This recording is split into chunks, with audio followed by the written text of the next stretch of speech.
우리 다 같이 일어나셔서 오늘 하나님께서 저에게 주시는 말씀 시편 1편 1절에서 6절 말씀 함께 봉독하겠습니다. 복 있는 사람은 악인들의 꾀를 따르지 아니하며 죄인들의 길에 서지 아니하며 오만한 자들의 자리에 앉지 아니하고 오직 여호와의 율법을 즐거워하여 그의 율법을 주야로 묵상하는도다. 그는 시냇가에 심은 나무가 철을 따라 열매를 맺으며 그 잎사귀가 마르지 아니함 같으니 그가 하는 모든 일이 다 형통하리로다. 악인들은 그렇지 아니하며 오직 바람에 나는 겨와 같도다. 그러므로 악인들은 심판을 견디지 못하며 죄인들이 의인들의 모임에 들지 못하리로다. 무릇 의인들의 길은 여호와께서 인정하시나 악인들의 길은 망하리로다. 아멘. 여러분, 세상의 모든 사람들은 형통한 삶을 살고 싶어 합니다. 여러분, 형통한 삶이 뭡니까? 모든 일이 하나님의 뜻과 인도하심 속에 잘 되어지는 것, 복 있는 삶을 말해주는 것입니다. 여러분, 최고의 복은 하나님이 주시는 복입니다. 하나님이 주시는 복. 오늘 히브리서 히브리어에 보면은 이 시편 1장 1절 맨 초두에 복 있는 사람 이렇게 말합니다. 아슈레 하이쉬라고 하는 이 히브리 이 말의 뜻은 뭐냐면은 하나님이 주시는 은총과 번영입니다. 여러분, 복이 뭐예요? 하나님이 주시는 거예요. 하나님이 주시는 거예요. 모두가 형통하게 살고 싶어 합니다. 그러나 모두가 형통하게 살고 있습니까? 그렇지 않아요. 형통하게 사는데도 조건이 있습니다. 조건이 있어요. 다시 말해 형통함에도 조건이 있다는 것입니다. 이 시간 인생의 형통을 위한 조건들을 오늘 시편 1장 1절에서 6절 이 말씀을 통해서 알아보고 깊이 깨닫는 시간이 되길 바랍니다. 그래서 형통함의 조건만 갖추면 그 복을 받은 겁니다.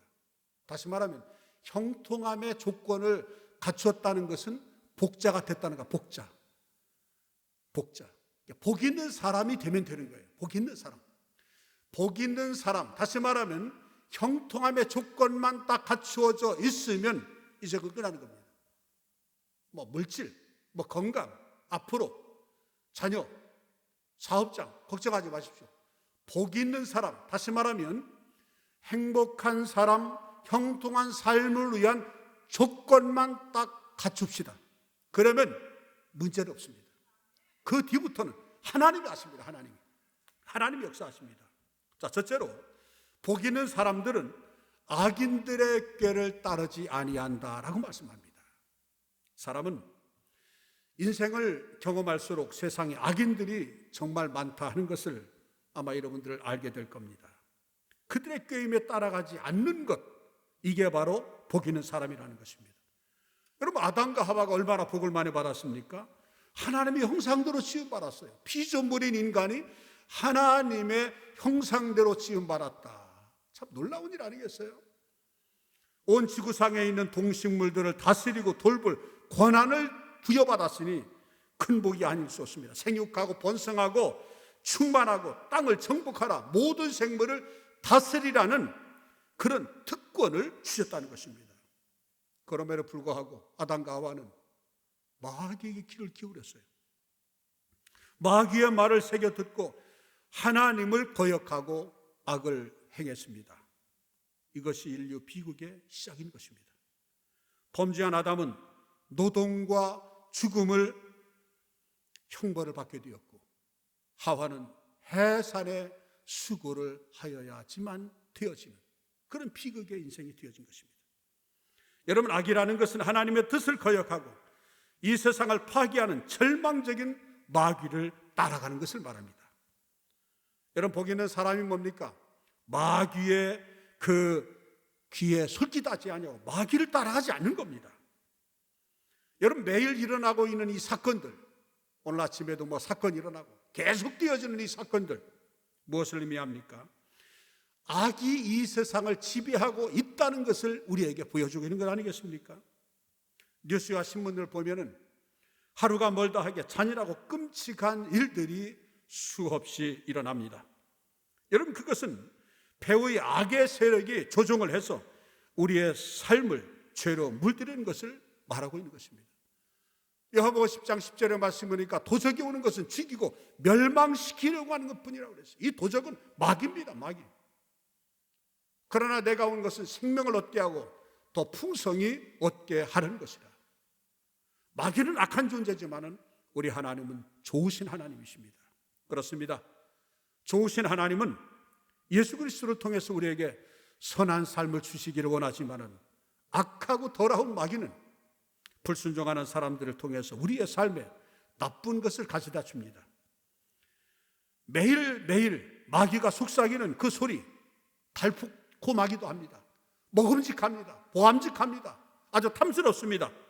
그렇지만 결국 따라가면은 우리의 삶의 도둑질을 당하게 되어진 것입니다. 마태복음 15장 19절에 보면은 마음에서 나오는 것은 악한 생각과 살인과 간음과 음란과 도둑질과 거짓 증언과 비방이니. 그렇습니다. 악한 마음에서 악한 말이 나오고 선한 마음에서 선한 말이 나오게 되는 겁니다. 그러니까 선한 말을 하는 사람은 선한 사람이기 때문에 선한 말을 하는 거고, 악한 말을 하고 악한 행동을 하는 사람은 악한 사람이기 때문에, 악한 생각을 품고 있기 때문에. 스마일즈는 말했어요. 교육학자 스마일즈는 생각을 품으면은 그것이 행동을 나오고, 행동이 계속되어지면 습관이 되어지고, 습관이 계속되어지다 보니까 운명이 된다. 그러니까 사람의 그 운명은 생각에서 나온다는 거예요. 그런데 그 생각은 바로 선한 그 마음을 가지느냐, 악한 마음, 생각을 가지느냐입니다. 여러분, 가룟 유다가 주님으로부터 얼마나 사랑을 받았어요? 얼마나 신임을 받았으면 재정위원장이 되었겠습니까? 그런데 마귀가 예수님을 팔려는 생각을 그 가룟 유다의 속에 집어넣었다고 요한복음 13장 2절에 말씀합니다. 그러니까 사람은 생각을 잘해야 돼요. 생각. 오늘도 여러분들을 좋은 생각을 하고, 이제 10%니까 빨리 가서 예배 자리를 차지해야 돼. 그렇지 않으면 10%가 넘을 수도 있어. 그래서 여러분들 이 자리에 달려온 줄로 저는 그렇게 믿습니다. 그래서 여러분들이 이 자리에 오는 거예요. 만약에 친구와 약속이 중요하다 생각해서 갔다고 하면은 여러분, 이 은혜의 자리에 나와서 예배할 수 없고 우리 은혜 받을 수 없잖아요. 그러니까 여러분들 마음을 잘 지켜야 돼요. 뭐로 지킬 말하는 것보다 내 마음을 지키라. 생명의 근원이 이에서 남이라고 잠언 4장 23절에 말씀해 주고 있어요. 물질 지키라고 하지 않았어요. 건강 지키라고 하지 않았어요. 왜? 그 말은 하지 않아도 여러분들이 잘 알아서 지킵니다. 마음을 지켜야 돼요. 마음. 그래서 선한 마음을 가져야 돼요. 근데 선한 마음을 가지려고 하다가도 사탄 마귀가 악한 마음을 주는 거예요. 악한 생각을 주는 거예요. 그래서 정신을 차려야 돼요. 좀 미운 생각이 들면 예수 이름으로 따라갈지어다. 악한 말에 나오려고 하면은 그냥 입에 딱 대고 그리고 따라갈지어다. 지켜야 돼. 지켜야 돼. 야, 무방비 상태로 그냥 생각나는 대로 막 하면은 그런 마귀에게 사로잡히는 거예요. 그러지 마십시오. 그리고 우리가 사람을 대할 때도 절망을 하고 비판하고 불평하고 판단하는 사람이 있어요. 막 저주하는 사람. 여러분, 그런 사람은 멀리 하십시오. 그런 사람 가까이 하면은 나도 그렇게 될 수도 있다는 것입니다.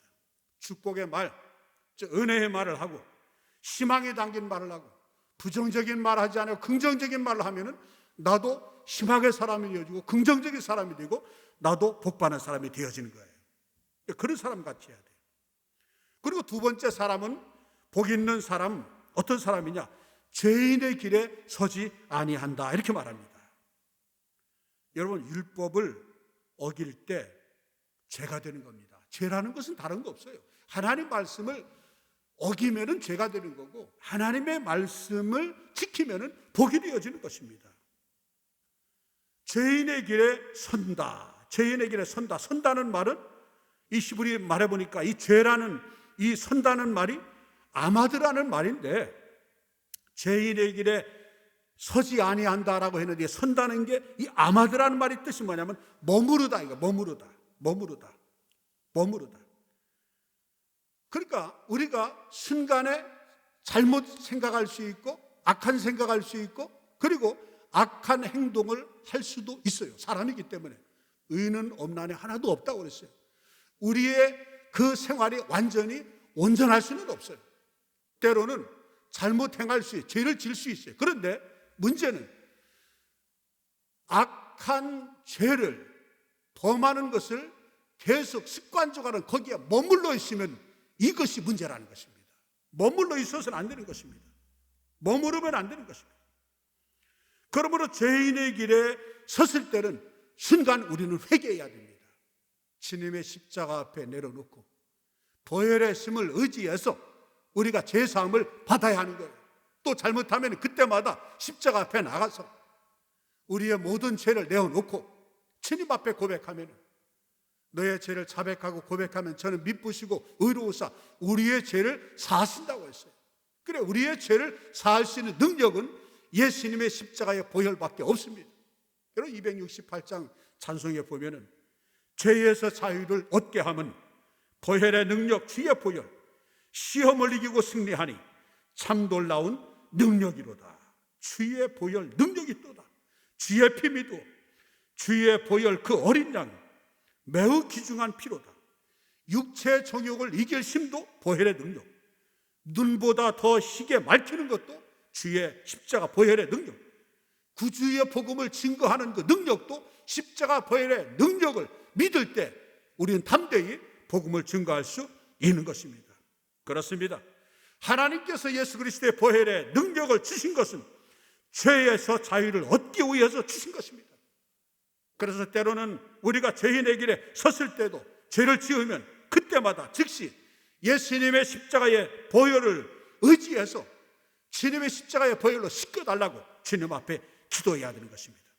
우리가 그 많은 죄를 지었음에도 불구하고 우리 하나님이 예수님을 보내셔서 우리의 죄를 다 짊어지시고 영원히 성산에 주신 것입니다. 오늘날 수많은 사람들이 지옥에 가는 이유는 죄가 있어서 지옥에 가는 게 아닙니다. 죄 사함을 주시는 예수 그리스도를 믿지 아니하기 때문에 지옥에 가는 것입니다. 하나님의 은혜를 받아내지 않기 때문에 그런 것입니다. 그래서 죄인이라 할지라도 십자가의 보혈의 능력을 믿으면 예수님이 십자가에 달릴 때 양편에 있는 십자가 둘 다 강도였어요.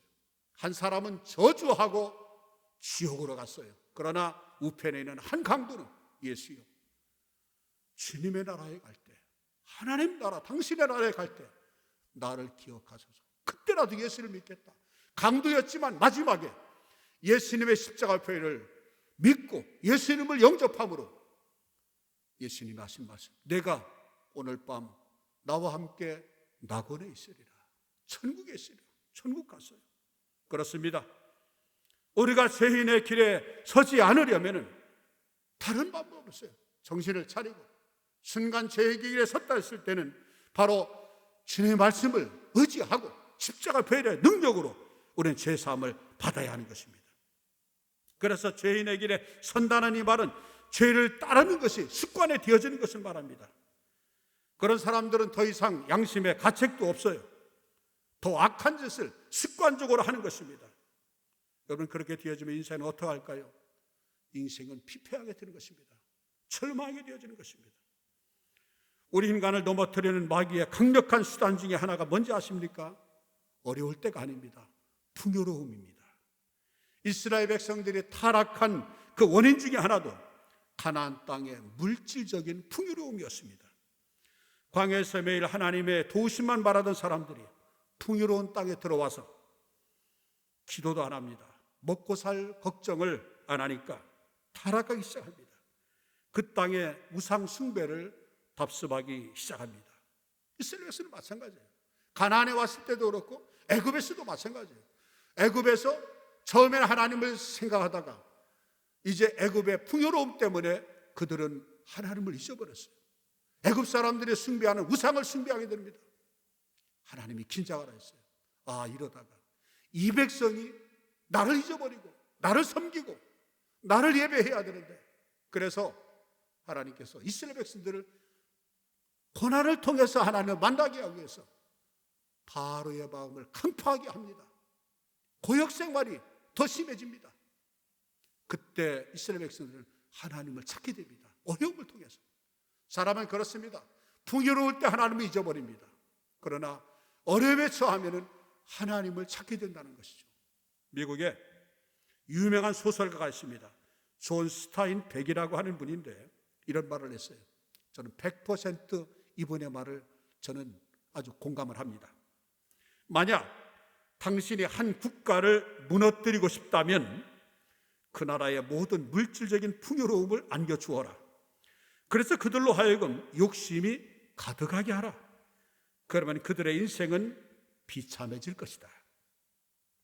여러분, 그만큼 물질적인 풍요로움은 인간의 영혼을 갉아먹는 힘이 있다는 것입니다.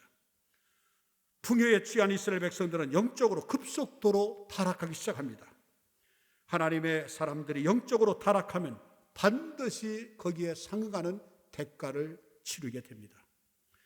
느헤미야 9장 27절에 보면은 그러므로 주께서 그들을 대적의 손에 넘기사 그들이 곤고를 당하게 하심에 그들이 환난을 당하여 주께 부르짖을 때에 주께서 하늘에 들으시고 주의 크신 긍휼로 그들에게 구원자들을 주어 그들을 대적의 손에서 구원하셨거늘. 여러분, 이게 보면은 이스라엘을 대적의 손에 넘기셨다라고 하는 아주 특이한 표현을 합니다. 이스라엘이 이때까지 무사했던 것은 여러분 이스라엘 백성들이 잘나서가 아닙니다. 하나님이 그들을 지키고 있었기 때문입니다. 하나님이 대적의 손에 넘기셨다는 말이 무슨 말입니까? 엄밀하게 말하면 지키시고 있던 손을 거두어 들이셨다, 이 뜻 아닙니까? 여러분이 영적으로 타락하면은 소리 소문 없이 하나님의 보호막이 떠날 것입니다. 그 다음부터는 무방비 상태로 여러분의 힘만으로 대적들과 싸워야 됩니다. 그러면 백전백패입니다. 조그마한 문제 앞에서도 여지없이 넘어지고 속절없이 무너집니다. 그러나 하나님이 함께 하시면 큰 문제도 걱정이 없습니다. 하나님이 떠나시면 조그마한 문제 앞에서도 속절없이 무너지지만 하나님이 함께 하시면 어떤 문제도 걱정이 없습니다. 우리가 겪는 모든 환난은 죄 때문에 생기는 것은 아닙니다. 그러나 모든 죄는 반드시 환난을 초래하게 될 것입니다. 그러므로 하나님의 사람들이 환난을 당할 때는 정신을 차리고 자기 안에 들어와 있는 죄를 회개해야 합니다. 첫째로, 오만한 자의 자리에 앉지 않는 것이 복 있는 사람입니다. 노아의 홍수 이후에 하나님은 사람들에게 온 지면에 흩어져서 살라고 말씀하십니다. 그러나 사람들은 한 곳에 모여 탑을 쌓았습니다. 그 탑이 바로 바벨탑입니다. 탑을 쌓은 이유가 뭡니까? 하나님께 대하여 하나님과 동등해지려고 한 것입니다. 그래서 하나님은 내려오셔서 그들의 언어를 혼돈시켰어요. 사람들은 서로 말이 통하지 않아서 결국 흩어지고 맙니다. 여러분, 바벨탑 사건 이후에는 언어가 하나였어요. 창세기 11장 1절의 말씀에 보니까 우리 같이 읽을까요? 온 땅의 언어가 하나요, 말이 하나였더라. 바벨탑 사건만 아니면은 우리가 유럽이든 뭐 어디를 가든지 다른 나라에 가도 언어가 하나이기 때문에 전혀 지장이 없습니다. 그런데 바벨탑 사건 이후로 가이드가 있어야 되고 해외여행 가도 얼마나 불편합니까? 얼마나 힘듭니까? 언어가 다르니. 그러니 언어가 달라서 또 이렇게 외국어를 공부해야 되고, 일본에 가면 일본어를 알아야 되고, 미국에 가면 영어를 알아야 되고, 얼마나 세계 200여 그 나라를 어떻게 다 언어를 다 하고 어떻게 살 수 있겠어요? 불편함. 이게 인간의 불순종으로 아니면 바벨탑 사건으로 말미암아서 인생이 불편하게 되어졌다는 것입니다. 여러분, 인생은 너나 할 것 없이 어느 시대를 막론하고 교만해서는 안 됩니다. 하나님은 교만한 자를 사용하지 않습니다. 어느 누구를 쓰려고 하더라도 하나님은 반드시 고난을 깨트려서 겸손한 다음에 하나님이 쓰십니다. 그렇기 때문에 하나님께 쓰임받은 사람들의 공통점이 하나 있어요.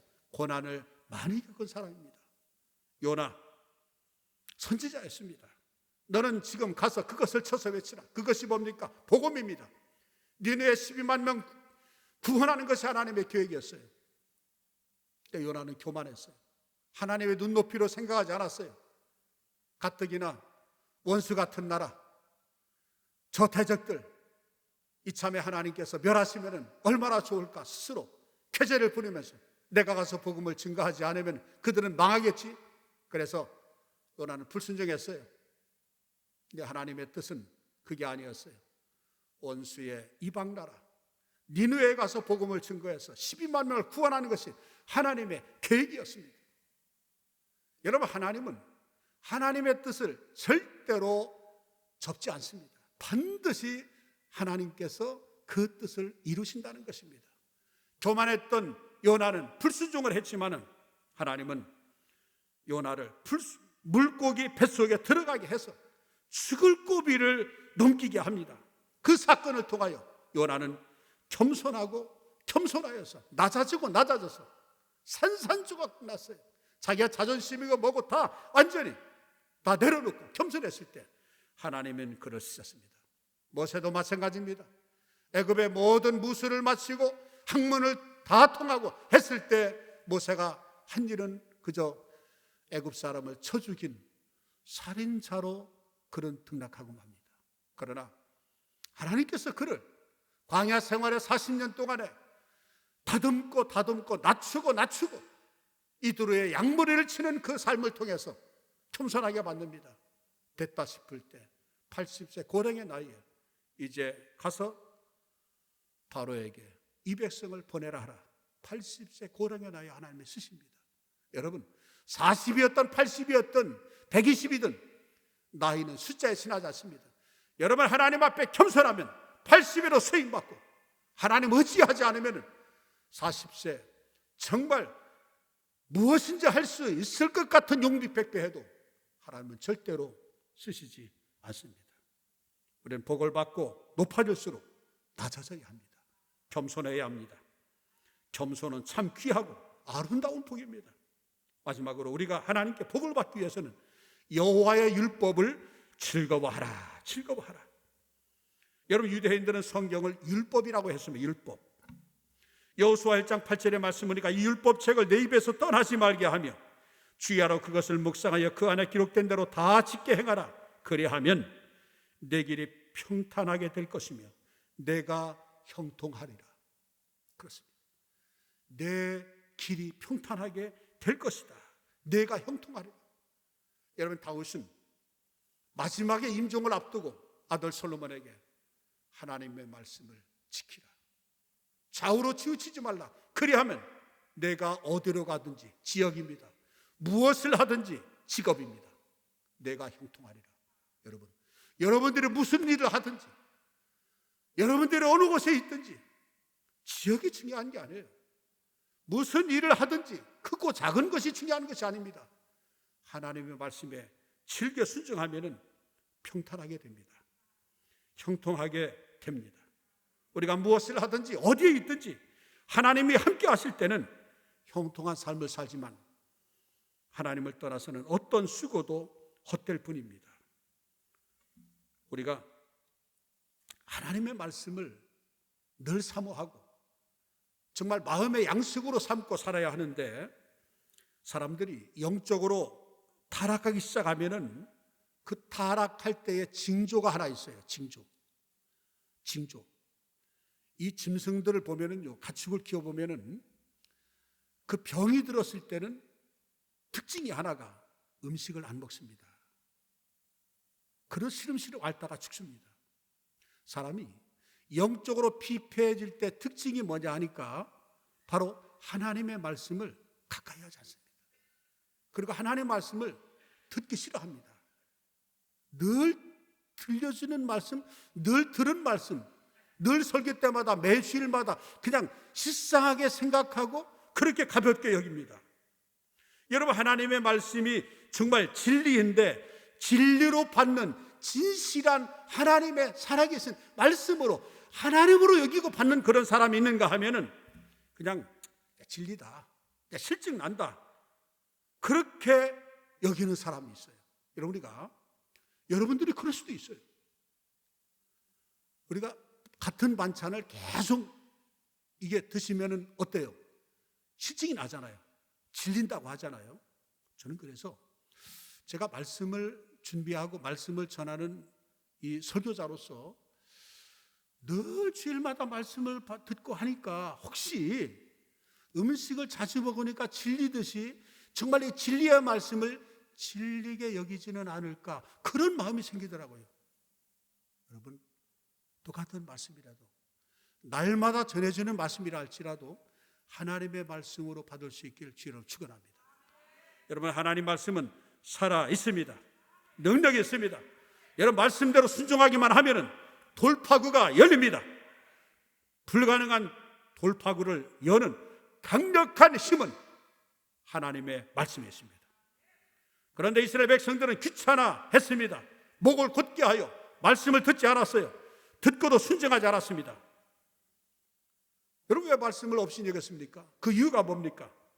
아쉬운 게 별로 없기 때문에, 교만했기 때문에 그런 가능했어요. 여러분, 성경을 보면 놀라운 사실을 우리는 하나 깨달을 수 있는데, 그게 뭔가 하면은 하나님의 말씀에 불순종하는 것과 교만하다는 말을 같이 붙여서 말씀을 하십니다. 여러분, 겸손한 사람은 말씀을 대하는 게 다릅니다. 겸손한 사람은 말씀을 듣는 그대로 순종을 합니다. 교만한 사람은 말씀을 그렇게 귀퉁으로 듣습니다. 가치 없게 여깁니다. 그러니까 그런 사람은 순종하지 않습니다. 거절합니다. 그러니까 순종이라는 것은 바로 겸손하다는 거고, 불순종이라는 것은 바로 교만하다는 것입니다.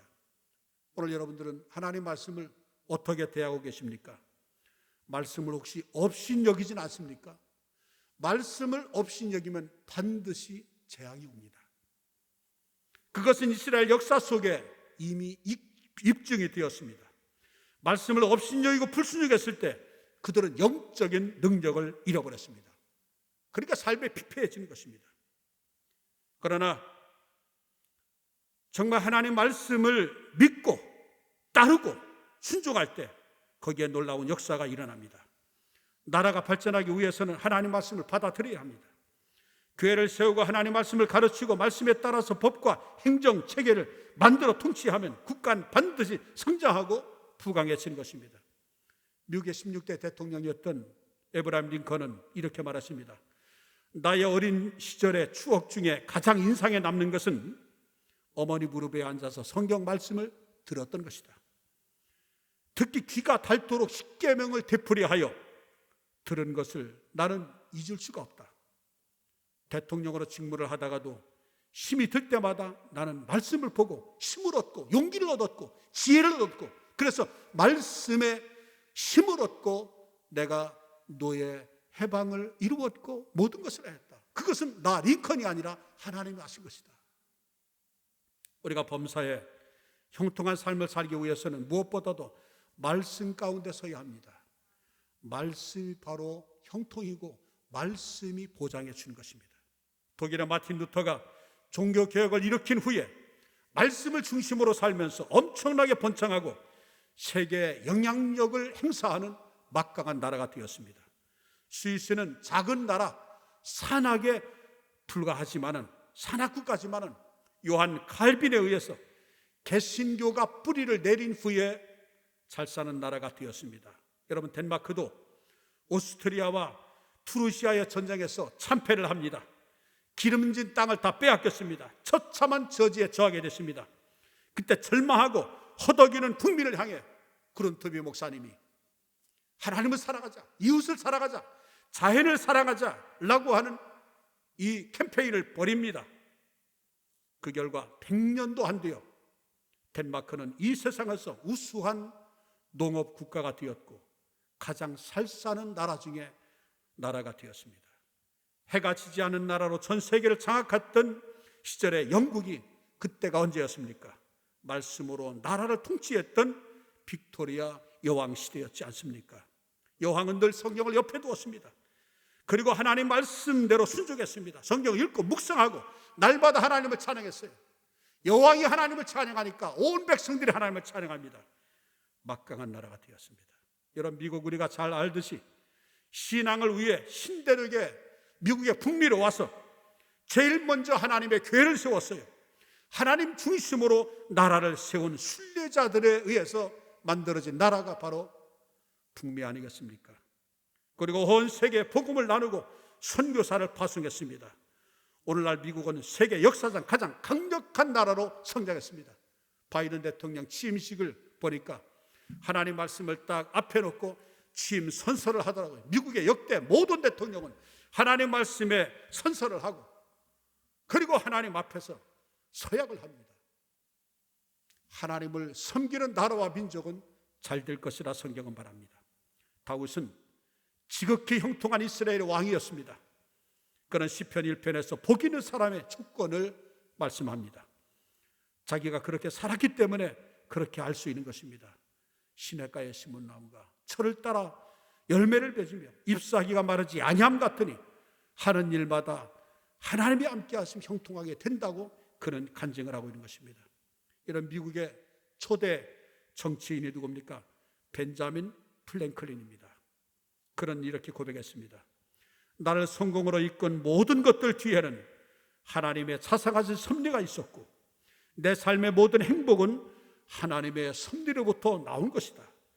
나는 하나님께서 한결같이 선하심을 나에게 베푸시어 내 행복을 영원하게 하시고 불행도 잘 견딜 수 있게 해주셨다. 앞으로 내 인생이 어떻게 펼쳐질지는 오직 하나님만이 알고 계실 것이다.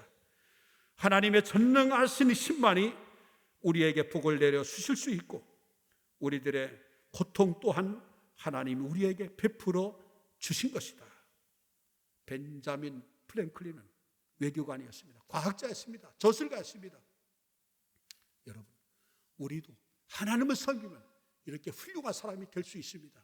벤자민 플랭클린은 10살 때 학교 다니다가 너무나 힘들어서 양초 공장을 하는 그 가정에서 힘들게 그래서 10살 때 학교를 중퇴했어요. 그런데 이분은 책을 많이 읽었어요. 훌륭하게 됐어요. 이분은 과학자였어요.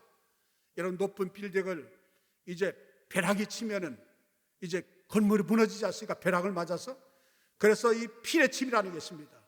벤자민 플랭클린이라고 하는 분이 피레침을 만든 그런 창시자입니다. 여러분 $100 미국 지폐에 보면은 사람 얼굴이 나오지요. 그 $100 지폐에 그 사람이 누굽니까? 벤자민 플랭클린입니다. 하나님을 섬기니까 이렇게 하나님께 큰 복을 내려 주셨다는 것입니다. 복을 받기 위해서 복을 받을 만한 그릇이 되어야 됩니다. 행복의 조건만 갖추어져 있으면 하나님께서 놀라운 복을 주십니다. 형통한 삶 누구나 꿈꾸지만은 아무에게나 임하지 않습니다. 복 있는 사람이 되길 바랍니다. 오늘 죄인에게 서지 말고 오만한 자의 자리에 앉지 아니하고 악한 꾀를 는 사람들과 함께 편승하지 말고 오직 하나님의 말씀을 취하는 묵상함으로써 형통케 하시는 하나님의 은혜와 복이 여러분들의 심령과 자녀 손들과 사업장과 모든 범사에 넘쳐나기를 주의 이름으로 축원합니다. 기도하겠습니다. 하나님 아버지, 형통함의 조건을 오늘 말씀을 통하여 깨우쳐 주시니 감사합니다. 악인들의 죄를 따르지 아니하고 죄인의 길에 서지 않으며 오만한 자의 자리에 앉지 아니하고 오직 여호와의 율법을 붙들고 그 말씀대로 행하며 복된 자의 길을 가는 우리 모두 되게 하옵소서.